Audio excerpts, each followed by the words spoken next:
सद्गुरुदेव की जय। गुरुर्ब्रह्मा गुरुर्विष्णु गुरुर्देवो महेश्वरा गुरु साक्षात् परब्रह्म तस्मै श्री गुरवे नमः। अखंड निराकारं व्याप्तमेव जगच्चरं तद्पदं दर्शितमेन तस्मै श्री गुरवे नमः। ध्यानमूलं गुरुर्मूर्ति पूजा मूलं गुरुपदम् मंत्रमूलं गुरुर्वाक्यं मोक्षमूलं गुरुवे कृपः। जय जय राधारमण जय जय जय गोपी चौर प्रभु जय जय चौर कृष्णाय गोविंदाय हरे परमात्मने भक्त प्रणत कले सिनासाय श्री गोविंदाय नमो नमः। जय जय राधा रमण जय जय नमन किशोर जय गोपी चित चोर प्रभु जय जय माखन चोर। श्री राम जय जय राम श्री राम जय राम श्री राम जय राम श्री राम जय श्री राम जय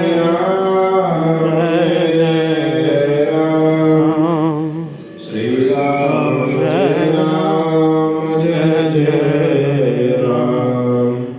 रघुपत राघव राजा राम रघुपत राघव राजा राम पतित पावन सीताराम। श्री राम जय राम श्री राम जय राम श्री राम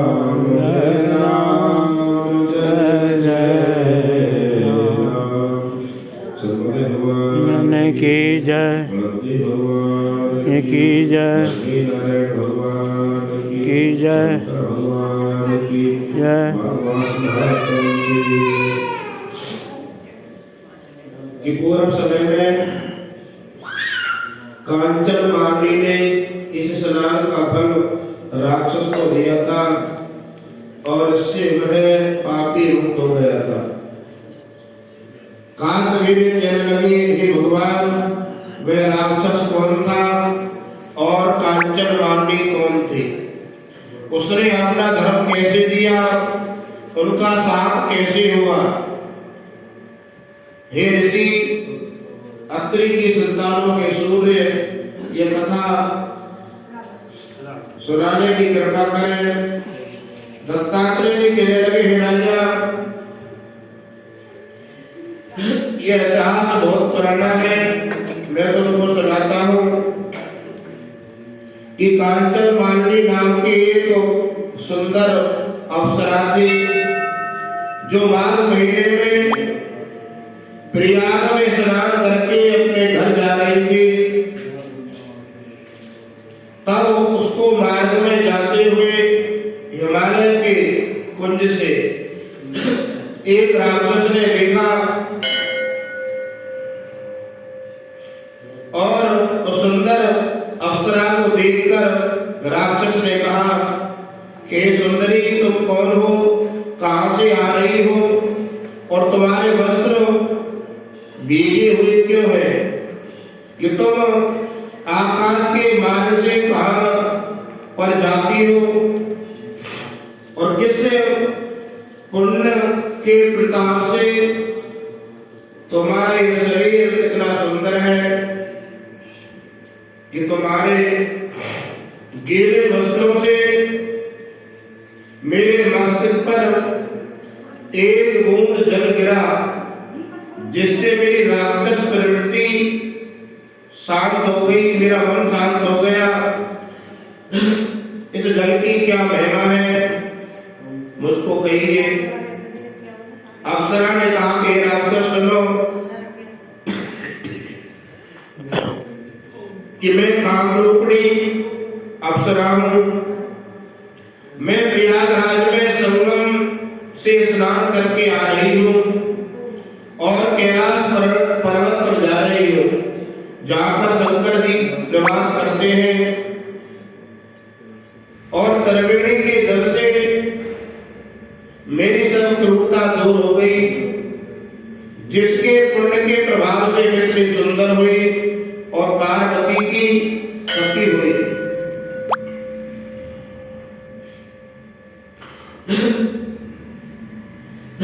उसका उदाहरण पार्वती की सखी हुई, सुआसर देने वाला उदाहरण मुझसे ब्रह्मा जी ने कहा था कि मैं कलिंग देश के राजा की वेश्या थी।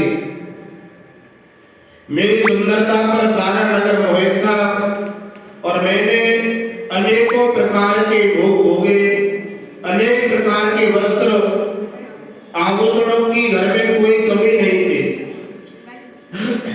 इस तरह उस नगर में बड़ी सुंदरता से यौवन व्यतीत हुआ। जब मैं वृद्ध हुई तो मेरे मन में विचार आया कि मैंने अपनी सारी आयु पापों में खो दी। धर्म का कोई कर्म नहीं किया, दान नहीं किया, कोई तप नहीं किया, कोई यज्ञ नहीं किया,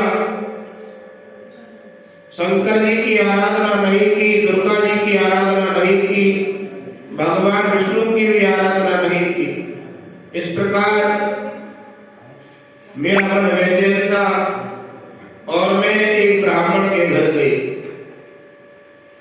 मैंने उनसे पूछा, ये ब्राह्मण मैंने जीवन में बुरे कर्म किए हैं, अब मैं वृद्ध हुई हूं, कृपा करके मेरा उद्धार का कोई उपाय बतलाइए। हे महाराज, साधु सज्जन अच्छे और बुरे सभी पर दया करते हैं, इसलिए मुझ दीन पर भी कृपा करो।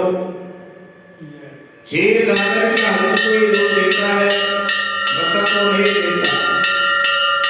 तब ब्राह्मण राजा का पुरोहित इन सब बातों को सुनकर मुझ पर दया करके कहने लगा कि तू ब्रह्मा के क्षेत्र में जाकर, कि प्रयाग में जाकर के माघ महीने में स्नान कर, परंतु मन में अशुभ क्रिया का विचार नहीं करना,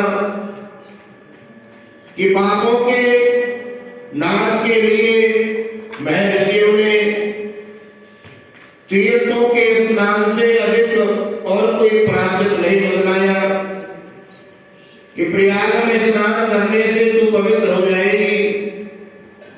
कि पुराने समय में गौतम ऋषि की स्त्री को देखकर इंद्र ने काम के वशीभूत होकर कपट वेश धारण किया और उसके साथ भोग किया। इसलिए ऋषि के श्राप के द्वारा उसका शरीर हजारों भग वाला हो गया। तब इंद्र नीच अपना मुंह नीचा करके अपने पाप कर्म की बुराई करने लगा और मेरु पर्वत के शिखर पर एक तालाब में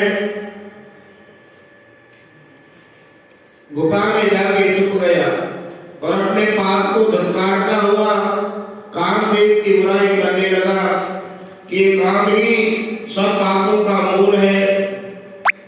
इसके वशीभूत होकर मनुष्य नरक में जाते हैं, अपने धर्म कीर्ति यश और सम्मान का नाश कर देते हैं। इंद्र ऐसा सोच रहा था। सो इंद्र के बिना इंद्रलोक सूना हो गया। तब देवता गंधर्व देवगुरु बृहस्पति के पास गए और बृहस्पति जी से जाकर कहने लगे कि महाराजा इंद्र के ना रहने से इंद्रलोक सूना हो गया है। कि जैसे श्रेष्ठ पुरुष स्वर्ग की शोभा की कोई विचार करो।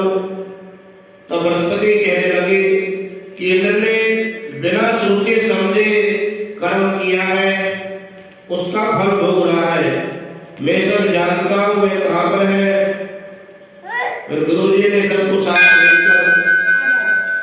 लेकर इंद्र के पास गए। तब इंद्र ने देवगुरु बृहस्पति के चरण पकड़ लिए और कहने लगे, हे बृहस्पति जी, किस पाप से मेरा उद्धार कीजिए, मेरी रक्षा कीजिए। तब बृहस्पति जी ने इंद्र से कहा कि प्रयाग में स्नान करने से तुम पाप मुक्त हो जाओगे। तब इंद्र सहित तो सबने ही प्रयाग में जाकर के स्नान किया और तब बृहस्पति जी के वरदान से इंद्र पाप से मुक्त हो गए। बोलो विष्णु भगवान की जय। श्री कृष्ण गोविंद हरे मुरारी हे नाथ नारायण वासुदेव। श्री कृष्ण गोविंद हरे मुरारी हे नाथ नारायण वासुदेव। कृष्ण गोविंद हरे मुरारी हे नाथ नारायण वासुदेव। श्री नारायण भगवान की जय। जय श्री राम।